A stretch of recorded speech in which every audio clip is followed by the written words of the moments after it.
Bonjour à toutes et à tous, c'est Revelart. Aujourd'hui on se retrouve pour les pronostics d'Elimination Chamber 2024. 5 matchs annoncés pour le moment, dont un dans le pichot, donc c'est celui dont on se fout un peu. Donc on va commencer par celui-là, les Kabuki Warriors, Asuka et Kairi Sane, qui représentent donc Damage Control, contre The Way, Candice LeRae et Indi Hartwell. Alors pourquoi il y a ce match ?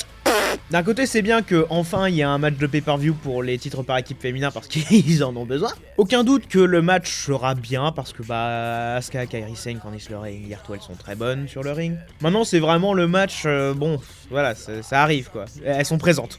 Indi Hartwell est australienne, donc ils veulent quelqu'un qui vient de là-bas, ça serait logique. Malheureusement, je pense pas que les Kabuki Warriors vont perdre. Ce sera un peu tôt. Puis je pense pas que ce sera The Way qui va faire perdre les titres aux Kabuki Warriors. Il y aurait pas de construction au pré-show d'un truc, je pense pas. Donc je veux dire que les Kabuki Warriors vont gagner. The Way aura peut-être moyen de gagner les titres à terme, mais ce sera pas maintenant. D'autant que j'aimerais bien voir soit Candice LeRae, soit Indi Hartwell avoir un run solo, ce serait cool. Surtout Candice LeRae parce qu'elle a pas eu sa chance. Rhea Ripley contre Nia Jax pour le titre du monde féminin. Alors ce match ne me hype pas pour la simple raison que Nia Jax est dedans. Nia Jax est une mauvaise catcheuse, il y a pas à tourner autour du pot, je vous l'ai dit le mois dernier pour le Rumble.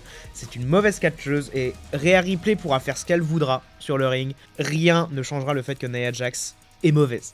Elle est mauvaise et elle est très mauvaise. À une époque, Mojo Rawley était mauvais sur le ring, mais quand il était avec le bon adversaire, ça allait. Nia Jax, elle corrompt ses adversaires. Ses adversaires deviennent nuls. Ils avaient besoin de Rhea Ripley sur la carte parce que déjà c'est la championne du monde et en plus elle est australienne, donc voilà. Mais vraiment ils auraient pu choisir une meilleure adversaire qu'elle. Il y a Becky Lynch, bon elle est plus tard dans la carte, mais il y a tellement d'adversaires qu'elle aurait pu avoir et elle se bat contre Nia Jax quoi. Donc je pense que Rhea Ripley va gagner, il n'y a aucune raison que Nia Jax devienne championne maintenant. Elle a aucune histoire avec les femmes qui sont dans l'Elimination Chamber pour un match pour le titre. Donc clairement ça n'a aucun intérêt. Le Judgment Day, Damien Priest et Finn Balor contre New Catch Republic, Pete Dunne et Tyler Bates. C'est enfin le retour de Pete Dunne après presque 2 ans à être appelé Butch. C'était rigolo, mais ça fait quand même du bien de revoir Pete Dunne. Et en plus Tyler Bate, donc anciennement, donc maintenant c'est New Catch Republic, anciennement c'était British Strong Style, mais je suppose que vu qu'ils sont que 2, avant il y avait Trent Seven, ils ont besoin d'un nouveau nom d'équipe. Et avoir leur premier match important d'équipe contre le Judgment Day, ça fait du bien. Le match va être excellent, ça c'est sûr. Maintenant, qui va gagner? Alors je vois pas le Judgment Day perdre maintenant et je vois pas New Catch Republic gagner les titres aussitôt. Je pense que ce qui va se passer, ça sera un Fatal 4-Way ou un Triple Threat du côté de WrestleMania pour les titres. Il y aura forcément le Judgment Day, New Catch Republic et DIY, il y aura peut-être une autre équipe. Mais avoir un bon Fatal 4-Way pour WrestleMania pour les titres, ça serait vachement cool. En match d'entrée de la première nuit, comme ça dégage les titres par équipe de Damien Priest qui va pouvoir se concentrer sur sa mallette Money in the Bank qu'il a toujours pas utilisée. On sait pas vraiment quand il va l'utiliser, sur qui il va l'utiliser. C'est connard, il serait capable de la faire utiliser sur Cody Rhodes quand il va gagner son match contre Roman Reigns, tu vois. Donc pour l'instant, je pense que le Judgment Day va rester champion encore jusqu'à WrestleMania au moins. Après, si New Catch Republic gagne, je serai pas déçu parce que j'adore Pete Dunne et j'adore Tyler Bate. L'Elimination Chamber féminin, Becky Lynch contre Bianca Belair, contre Liv Morgan, contre Tiffany Stratton, contre Naomi, contre Raquel Rodriguez. Et cette Elimination Chamber est pour devenir l'aspirant numéro 1 au titre mondial féminin, donc détenue par Rhea Ripley à WrestleMania. La plupart de ces femmes ont de l'histoire avec Rhea Ripley, donc ça marcherait. Becky Lynch, ça fait déjà quelques semaines qu'elle va souvent voir Ripley pour lui dire « Hey, je te retrouve à WrestleMania, espèce de méchante madame ». Bianca Belair, à l'époque où elle avait le titre de Raw, vous l'avez peut-être oublié, mais Rhea Ripley avait gagné son droit à un match de titre contre Bianca Belair, qu'elle a jamais pu utiliser parce qu'elle est blessée. Liv Morgan a été blessée dans l'histoire par Rhea Ripley, elle vient tout juste de revenir là au Rumble. Et Raquel Rodriguez, pareil, ses derniers matchs c'était contre Rhea Ripley et c'était des assez gros matchs, c'était l'une des premières adversaires vraiment crédibles de Rhea Ripley. Pour Tiffany Stratton et Naomi, il n'y a pas vraiment d'histoire parce que Tiffany Stratton vient d'arriver à SmackDown et Naomi vient de revenir de TNA. Mais ces deux excellentes catcheuses, les 6 catcheuses sont absolument incroyables, d'autant que Liv Morgan et Raquel Rodriguez viennent de revenir, ça fait du bien. Maintenant, qui va gagner? Donc comme j'ai dit, je pense que ni Tiffany Stratton ni Naomi vont gagner, dans le sens où elles viennent de revenir et elles ont signé à SmackDown. Je vois pas vraiment l'intérêt de faire gagner quelqu'un de SmackDown alors que le titre est à Raw en les ayant fait signer à SmackDown la semaine d'avant. Ça serait plus logique de les faire signer à Raw, comme ça il n'y a pas de changement de brand comme ça alors que c'est leur première histoire depuis qu'elles sont là. Raquel Rodriguez est crédible, mais je pense pas qu'elle va gagner. Elle a déjà eu sa chance pour le titre. Je pense que ça serait mieux si c'est quelqu'un qui a pas forcément eu sa chance pour le titre, et c'est aussi pour ça que je vais dire que Bianca Belair va pas gagner. Elle a eu beaucoup d'opportunités par le passé sur d'autres titres, et puis même elle est celle qui a détenu le titre d'Euro pendant le plus longtemps.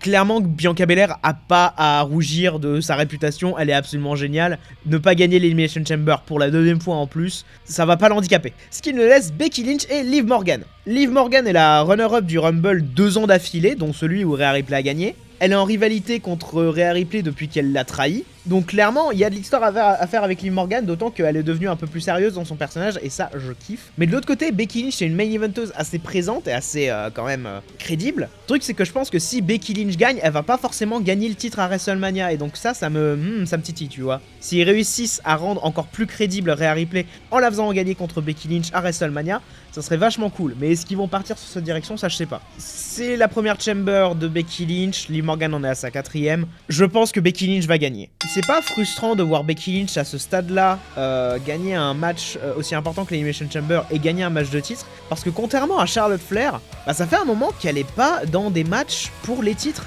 Elle a beaucoup de rivalités qui sont haute part, et elle a été à NXT même. Clairement, elle est plus du genre à mettre en avant ses adversaires que de se mettre en avant elle, et ça c'est très bien. Donc je pense que Becky Lynch va gagner, et je vais même parier qu'elle va perdre son match de WrestleMania contre Rhea Ripley, qui va continuer son règne de domination, et qui va s'imposer comme leaduse du Judgment Day après que Finn Balor et Damien Priest aient perdu leur titre par équipe. Et enfin le dernier match de la carte, Drew McIntyre contre Randy Orton, contre Bobby Lashley, contre LA Knight, contre Kevin Owens, contre le champion des États-Unis. Le dernier, nous n'en parlerons pas, il ne fait pas partie de l'équation, on se concentre sur le reste.